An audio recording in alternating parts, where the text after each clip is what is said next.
अस्सलाम वालेकुम। मालूमात के नाज़रीन, क्या आप जानते हैं कि दुनिया में गाड़ियों का सबसे बड़ा कब्रिस्तान किस मुल्क में वाक़या है, जहां पर छोटी बड़ी हर किस्म की गाड़ियां, हत्ता के इलेक्ट्रिक कारें और मोटरसाइकिल वगैरह भी मौजूद हैं।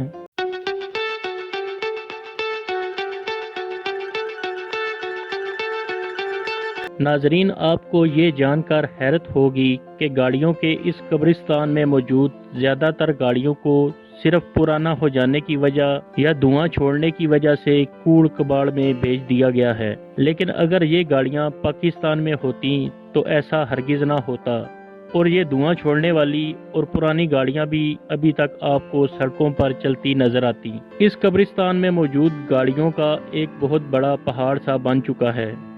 यहाँ मौजूद गाड़ियों को नाकारा करार देकर इन पर पीला स्टिकर लगा दिया जाता है, जो कि इनके नाकारा होने की निशानी है।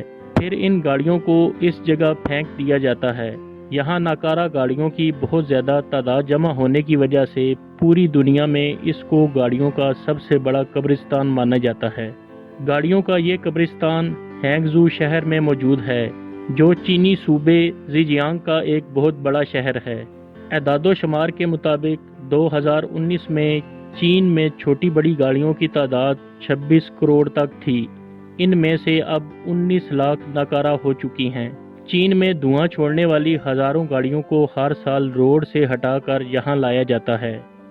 चीनी पॉलिसियों के तहत आलूदगी फैलाने वाली गाड़ियों पर सख्त पाबंदी आयद है। चीन अब इन कारों को रिसाइकिल करने पर गौर कर रहा है।